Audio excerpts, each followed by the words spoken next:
H.R. 2749, which he also voted for, was in the House. Food Safety Enhancement Act was passed last year.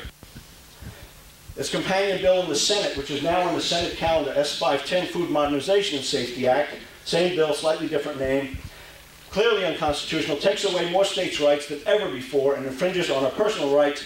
We all stand to lose the freedom to grow, sell, trade, share, transport, and consume our own local food.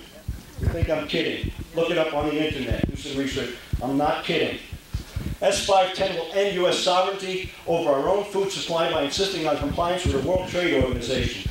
If passed, S510 will create a global agri-monopoly by forcing small local food growers, suppliers out of business, as it will impose massive, comprehensive federal regulations on all U.S. farms, ranches, family farms, co-op gardens, community gardens, organic gardens, roadside stands. S510 will require cost-prohibitive equipment and testing, exhaustive paperwork, endless reports to the Departments of Health and Human Services, in addition to the Department of Agriculture. Deploy thousands of new federal inspectors in addition to the state inspectors and agencies our farms are already subject to. It's going to start out with $825 million for their new inspectors. It imposes what's called Codex Alimentarius. Now we're going into the United Nations. Codex Alimentarius on the U.S., a global system of control over food, vitamins, and organics, which will limit choices, affect potency, and therefore nutritional value. In the European Union, the vitamin potency has been reduced so much they're useless. If you want vitamins that have any potency, you need a doctor's prescription. That's what's coming here under this.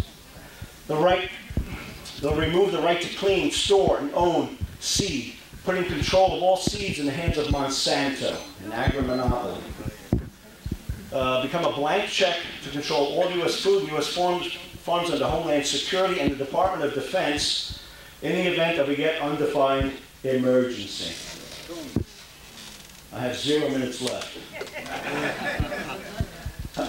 How much left in the PowerPoint? I have 2 slides. I got 2 slides. So what can we do? The prophet Hosea lamented, "My people perish for lack of knowledge." We must sound the alarm, educate our neighbors, our friends, our relatives, concerted action, send letters. We have letters in the back about the Food Modernization Safety Act that need to go to Menendez and Lautenberg. We need to elect constitutional candidates, regardless of party. If they love the Constitution or fight for the Constitution, they're the ones we need. Thank you. And Boyce Warren Burger now, 200 years later, Chief Justice Warren Burger of the Supreme Court. His response to Phyllis Schlafly, the founder of Eagle Forum, who wrote to him, quote, "I have also repeatedly given my opinion that there is no effective way to limit or muzzle the actions of the Constitutional Convention. The Convention could make its own rules and set its own agenda. Congress might try to limit the Convention to one amendment, say term limits. Congress might try to limit the Convention to one amendment or to one issue, but there is no way to assure that the Convention would obey. After a convention is convened, it will be too late to stop the convention if we don't like its agenda. The meeting in 1787 ignored the limit placed by the Confederation Congress for the sole and express purpose. With George Washington as chairman, they were able to deliberate in total secrecy with no press coverage and no leaks. A constitutional convention today would be a free-for-all for special interest groups, television coverage, and press speculation. Our 1787 Constitution was referred to by several of its authors as a miracle. Whatever gain might be hoped for from a new constitutional convention could not be worth the risks involved. A new convention could plunge our nation into constitutional confusion and confrontation at every turn, with no assurance that focus would be on the subjects needing attention. I have discouraged the idea of a constitutional convention, and I am glad to see states rescinding their previous resolutions requesting a convention. In these bicentennial years, we should be celebrating its long life, not challenging its very existence. Whatever may need repair in our Constitution can be dealt with by specific amendments." Chief Justice Warren Burger. Don't even take their word for it. Here's the deans of law schools, of major universities.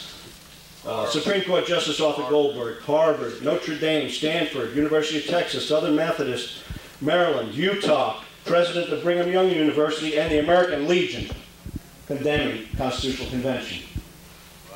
What is the third solution? There are two ways to change the Constitution.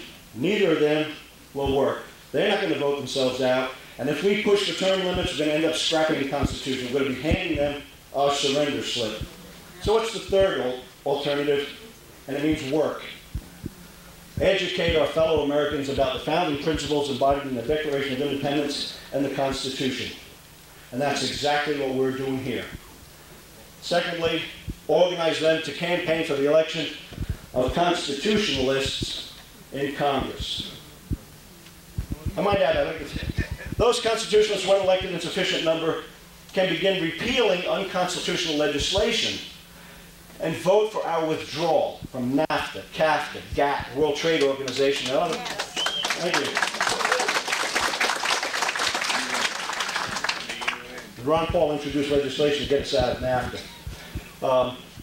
And other international trade agreements that are destroying American industry, economy, businesses. They can't make it with all thousands of pages of regulations. Don't spell free trade. It's called highly regulated trade, and it's killing our businesses. Okay. Move on. Without constitutional liberties restored, prosperity will return. Those young and able-bodied now dependent on social services will no longer be out of jobs, but find their services greatly needed in a fresh and booming economy. They will then join us and vote out the socialist politicians themselves. That's the solution. I might say, one more voice from the past, Thomas Jefferson. I know no safe depository of the ultimate powers of the society but the people themselves. And if we think them not enlightened enough to exercise their control with a wholesome discretion, the remedy is not to take it from them, but to inform their discretion by education. That's what we're doing. This is the true corrective of abuses of constitutional power.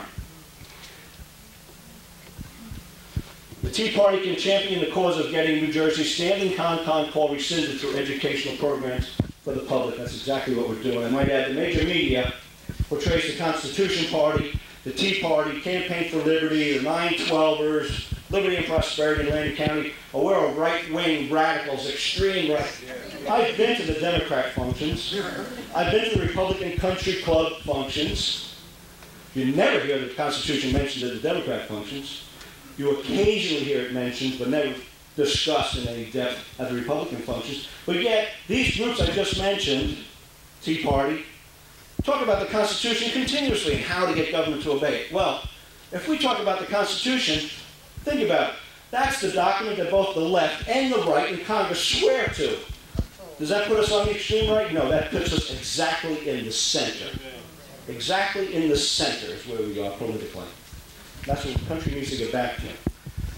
The Food Modernization and Safety Act. I've got 2 minutes to scare the hell out of you. Okay. I might add, to sum up on CONCON, and Frank will be on, but my opponent was an assemblyman. He sat at my table for 20 minutes as I went over quotations of constitutional scholars. He nodded his head, he understood, and he voted for it anyway. And it still stands, New Jersey has a standing CONCON call that needs to be rescinded. We need your help to get that thing rescinded. H.R. 2749, which he also voted for, was in the House. Food Safety Enhancement Act was passed last year.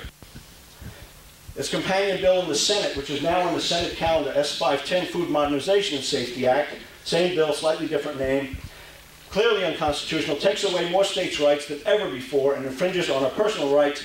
We all stand to lose the freedom to grow, sell, trade, share, transport, and consume our own local food. You think I'm kidding? Look it up on the internet. Do some research. I'm not kidding. S510 will end U.S. sovereignty over our own food supply by insisting on compliance with the World Trade Organization. If passed, S510 will create a global agri-monopoly by forcing small local food growers, suppliers out of business, as it will impose massive, comprehensive federal regulations on all U.S. farms, ranches, family farms, co-op gardens, community gardens, organic gardens, roadside stands. S510 will require cost-prohibitive equipment and testing, exhaustive paperwork, endless reports to the Departments of Health and Human Services, in addition to the Department of Agriculture. Deploy thousands of new federal inspectors, in addition to the state inspectors and agencies our farms are already subject to. It's going to start out with $825 million for their new inspectors. is imposes what's called Codex Alimentarius. Now we're going into the United Nations. Codex Alimentarius in the U.S., a global system of control over food, vitamins, and organics, which will limit choices, affect potency, and therefore nutritional value. In the European Union, the vitamin potency has been reduced so much they're useless. If you want vitamins that have any potency, you need a doctor's prescription. That's what's coming here under this. They'll remove the right to clean, store, and own seed, putting control of all seeds in the hands of Monsanto, an agri-monopoly. Become a blank check to control all U.S. food and U.S. funds under Homeland Security and the Department of Defense in the event of a yet undefined emergency. I have 0 minutes left. How much left in the PowerPoint? I have 2 slides. I got 2 slides. So what can we do? The prophet Hosea lamented, "My people perish for lack of knowledge. We must sound the alarm, educate our neighbors, our friends, our relatives, concerted action, send letters." We have letters in the back about the Food Modernization Safety Act that need to go to Menendez and Lautenberg. We need to elect constitutional candidates, regardless of party. If they love the Constitution or fight for the Constitution, they're the ones we need. Thank you. And Boyce,